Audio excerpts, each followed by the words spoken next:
curhatan-curhatan dari teman-teman. Kadang saya itu serasa saya mau ikat kepala saya ini. Karena serasa berputar-putar, pusing. Saya kasih contoh 3 pertanyaan ya. 3 pertanyaan ini kalau digabung bisa panjang kayak koran. Jadi saya petik inti-intinya saja. Pertanyaan pertama dari Bunga Putih. Umur antara 35 dan 45 tahun, tinggal di Jakarta. Bunga Putih ini bilang dia bukan anak baru lagi di online dating. Dia bukan bunga yang gampang tertipu sama yang namanya scammers atau bule-bule yang cuma cari teman bobo. Nah, si Bunga Putih terkonek dengan seorang bule yang tinggal di Jakarta lewat sebuah aplikasi kencan. Si Bunga Putih swipe kanan dia, dan si bule juga swipe kanan dia. Terkonek lah. Karena sering kecewa dengan pengalaman-pengalaman sebelumnya, katanya, si Bunga akhirnya menawarkan berteman. Ajakan berteman saja disambut baik oleh si bule. Lalu si Bunga Putih minta nomor WA. Dikasih langsung. Lalu mereka lanjut di WA. Asyik banget chattingnya.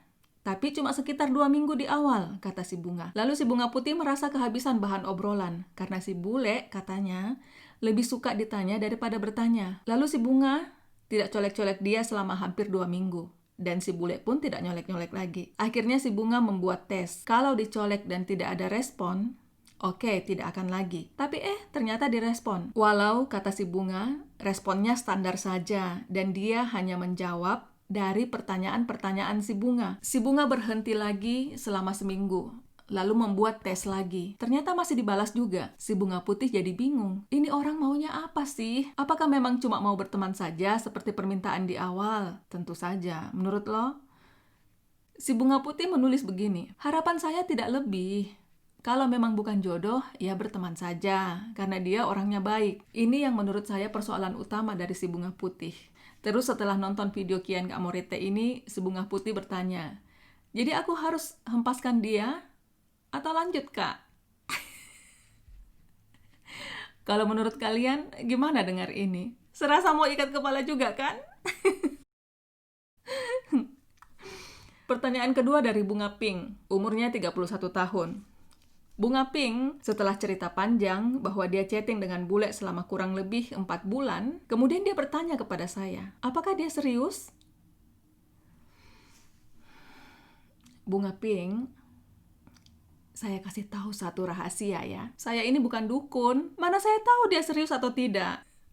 Pertanyaan ketiga dari Bunga Ungu. Umurnya di atas 40 tahun. Bunga Ungu bertanya, Kian, aku pernah chatting 8 bulan sama bule Belanda. Dia bilang dia serius. Tapi orangnya agak tertutup. Dia berkabar tiap pagi, kirim foto setiap hari. Tapi chattingan kita datar aja. Masa kita 40-an tahun, tapi ngobrolnya hanya sebatas, hello, how are you? Jadi aku coret dia, seturut kehendak Kian. Ini kata-kata saya saja, seturut kehendak Kian. Nah, sekarang si Bunga Ungu terkontak sama bule baru 1 bulan. Dia ini beda dengan yang 8 bulan. Yang ini lebih terbuka, rajin kirim foto katanya. Bahkan kegiatan-kegiatannya divideoin setiap hari, lalu dikirim ke Bunga. Pertanyaannya, jreng-jreng. Menurut Kian, saya langsung tanya dia kah? Dia serius atau ingin berteman saja? Coba saya ikat kepala saya dulu ya.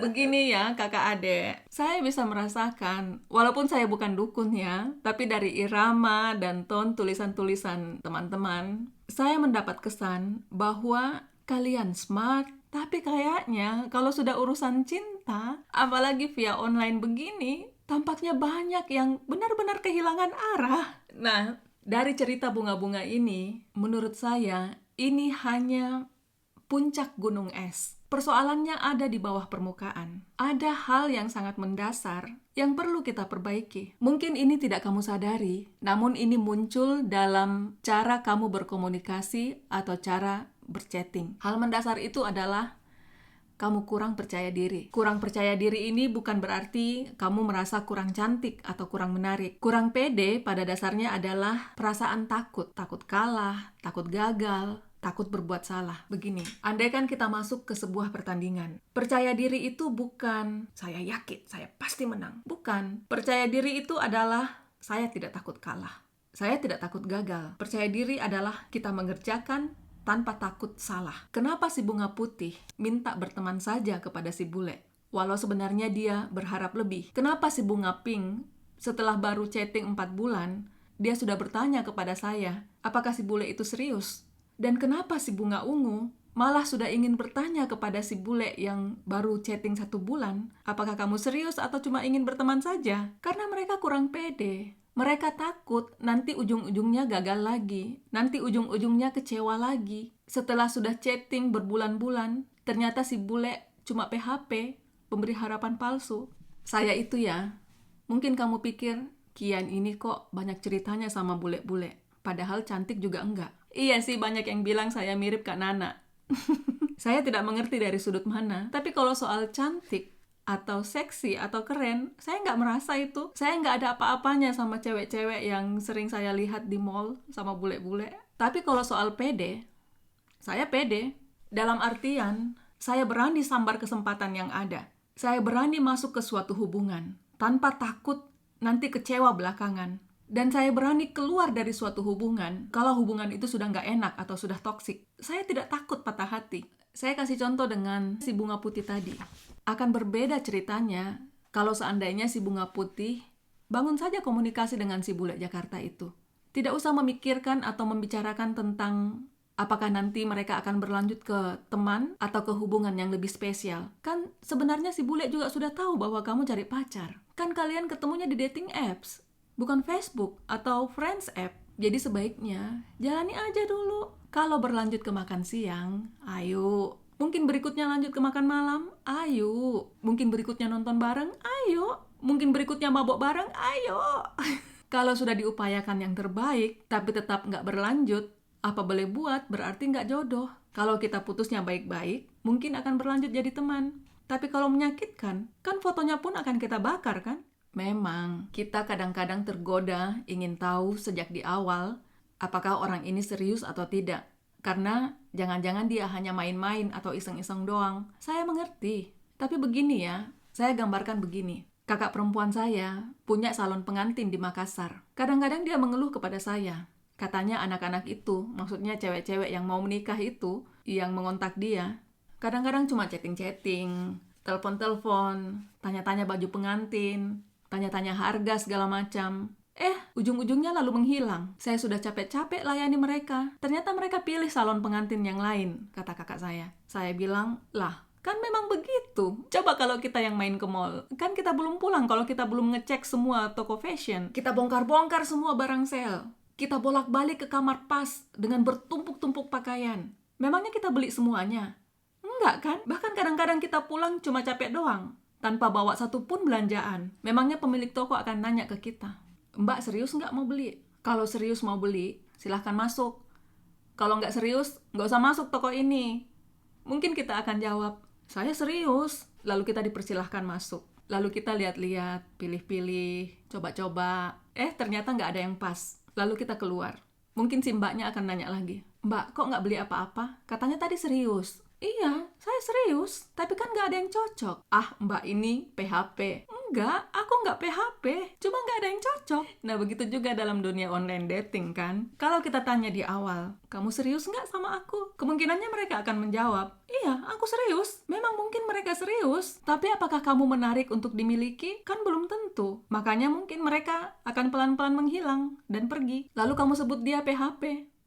Jadi bagaimana dong kak? Masa kita buang-buang waktu chatting-chatting sama orang yang gak serius? Pertanyaan saya, siapa yang tahu bahwa dia serius atau tidak serius? Mungkin dia serius, tapi cara kamu menghadapi calon pembeli dengan pertanyaan-pertanyaan kamu itu membuat dia ilfil dan kemudian mundur. Sama kayak misalnya si mbak toko tadi, kamu masuk ke tokonya, kemudian si mbak nanya-nanya terus, halo kakak, ada yang bisa dibantu? Kamu mungkin akan jawab, oh enggak, cuma lihat-lihat. Kadang memang kamu cuma lihat-lihat, tapi kan kadang memang sudah siap untuk belanja. Jadi bagaimana dong kita tahu bahwa dia serius atau tidak kak? Nah, inilah gunanya kita membangun komunikasi. Kita belajar bagaimana berkomunikasi yang baik, dalam hal ini berchatting, supaya kita bisa saling mengukur apakah dia serius atau tidak. Apakah kita suka dia atau tidak? Kenapa kita bisa punya sahabat baik selama 10 atau 20-an tahun? Persahabatan kita terjalin dari hari ke hari, dari momen ke momen, dari peristiwa ke peristiwa, dari percakapan-percakapan sepele, dari ketawa guling-guling, sampai diskusi-diskusi yang mungkin bikin kita hampir berantem. Padahal kan kita tidak pernah tanya dia, Kamu serius nggak mau berteman sama aku? Kalau kamu sibuk dengan pertanyaan-pertanyaan apakah dia serius atau tidak, tanpa kamu sadari, kamu menjadi perempuan yang tidak menyenangkan. Hal mendasar yang kedua, dari si bunga putih dan bunga-bunga lainnya, saya melihat ada kesamaan. Yakni banyak dari kamu yang menggunakan model komunikasi, saya bertanya, Anda menjawab. Atau Anda bertanya, saya menjawab. Ini ya, saya kasih contoh. Dari teman-teman yang curhat di Kian Amorete, ada yang kirim DM di Instagram. Halo Kak, selamat malam. Atau ada juga yang basa-basi. Halo Kak, boleh curhat nggak? Ada juga yang bilang, Kak, fallback dong, saya mau curhat.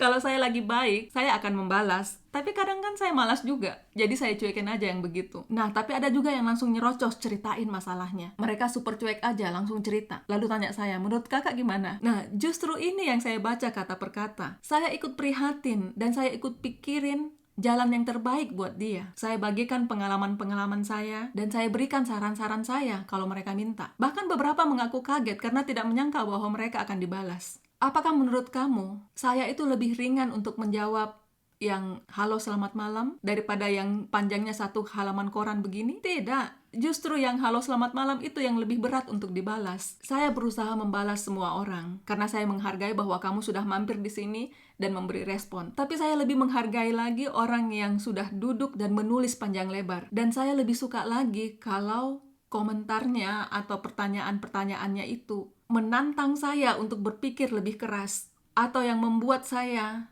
harus melihat persoalan dari perspektif yang berbeda. Ini membuat saya bergairah untuk membalas daripada untuk sekedar mengetik hello selamat malam juga. Nah, bayangkanlah, saya aja begitu. Kebayang nggak bule-bule itu?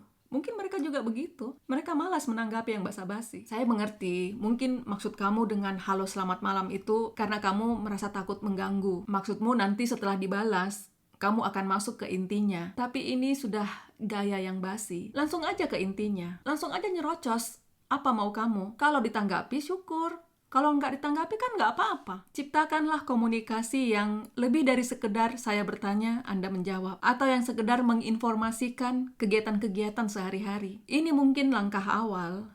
Tapi dari sini kita perlu membawa komunikasi itu pada tingkat yang selanjutnya, pada tingkat yang lebih tinggi. Yang lebih dari sekedar meminta atau memberi informasi. Untuk itu memang kita perlu berusaha lebih. Kita perlu belajar bagaimana berchatting atau berkomunikasi yang enak, yang asyik, dan menyenangkan. Kita perlu bikin diri kita menjadi teman mengobrol yang asik dan tidak membosankan. Bagaimana caranya? Ya harus belajar. Baca buku, perluas wawasan, buka pikiran, nonton channel-channel yang bermanfaat. Ini sama kayak kita belajar nyetir. Awalnya kan kita belajar teorinya dulu. Gimana caranya menghidupkan, caranya mematikan, caranya belok, maju, mundur. Lalu kita latihan setiap hari. Lama-kelamaan kan kita jadi otomatis. Tidak perlu mikir lagi. Kita mau belok kanan, kasih sen kiri. Hal mendasar yang ketiga yang saya amati adalah karena kamu kurang pede dan kamu kurang mampu untuk mengembangkan gaya berkomunikasi atau gaya chatting yang enak, maka kamu cari cara untuk ngehack. Saya gambarkan begini. Mungkin kamu bertanya, Kak, bagi dong rahasianya gimana saya bisa langsing? Saya jawab, atur pola makan dan olahraga teratur. Lalu kamu jawab, ya yang gitu juga aku tahu Kak, semua juga orang tahu. Kasih dong rahasianya, resep kakak apa? Yang kamu inginkan dari saya adalah, kamu ingin cara cepat atau cara gampang. Kamu ingin saya kasih resep ambil 2 lembar daun jeruk, rebus dengan 5 gelas air sampai menjadi 2 gelas, minum setiap malam. Waktu SMA, hubungan itu butuh proses. Banyak orang yang tidak mau menjalani prosesnya. Mereka cuma mau mendapat hasilnya. Si bunga ungu, dia ingin tahu sejak awal, kamu serius nggak? Atau cuma mau berteman saja? Sedangkan si bunga pink, setelah jalan 4 bulan, chatting sama seorang bule, dia sudah merasa gelisah. Ingin tahu, si bule serius nggak? Kita bakalan jadian nggak? Kita bakalan menikah nggak? Nggak ada cara untuk ngehack suatu hubungan. Kamu harus jalani prosesnya, hari demi hari, moment by moment. Walau kita nggak tahu akan jadi apa hubungan itu nantinya. Mungkin kalian akan berakhir sebagai teman, mungkin bahkan dia akan menjadi orang yang paling kamu benci dalam hidupmu, tapi yang pasti, mereka menjadi bagian dari cerita perjalanan kamu. Dalam perjalanan pencarian jodoh kan begitu memang. Kadang kita ketendang, kadang kita yang tendang orang. Pergi jauh-jauh dari hidupku. Kan gitu, begitulah hidup. Dan ketika kita sudah menemukan orang yang tepat, semua yang lalu-lalu itu, yang pernah tendang kita atau yang pernah kita tendang, sudah tidak berarti lagi. Semuanya tinggal cerita. Percaya deh. Dan setidaknya, semakin kamu banyak berkontak dengan para bule, kamu menjadi semakin kenal mereka dan semakin terbiasa. Setidaknya kamu tidak lagi norak kalau ketemu sama bule. Begitu ditatap sama mata biru yang teduh, kamu sudah serasa ingin terjun dan berenang-renang, macam di Danau Toba. Kalau kamu sudah terbiasa, kamu akan menjadi lebih santai dan rileks. Dan kalau kamu menjadi orang yang santai dan rileks, kamu mungkin akan menjadi teman yang menyenangkan untuk diajak ngobrol. Lalu tiba-tiba, suatu hari seseorang akan bilang, "Aku kok senang ngobrol sama kamu.